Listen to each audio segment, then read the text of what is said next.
Tinawag naman ni Senador Alan Peter Cayetano na illegal at pagbasura sa konstitusyon ang paghalal kay Senador Sherwin Gatchalian bilang acting Senate President.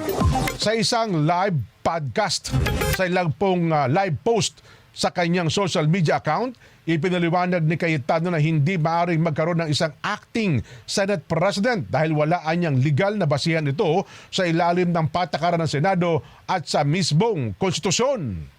The President pro tempore shall discharge the powers and duties of the President in the following cases, A, B, C.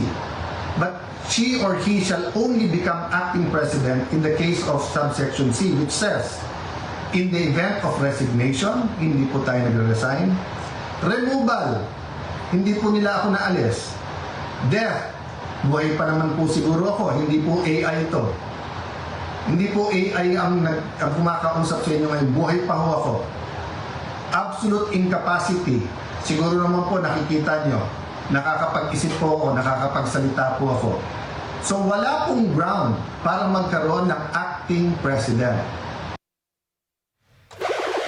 Bigurin anya ang grupo po ni Sherwin Gatchalian, Senador Sherwin Gatchalian, na makuha ang mayoriya na kinakailangan para alisin siya sa pwesto.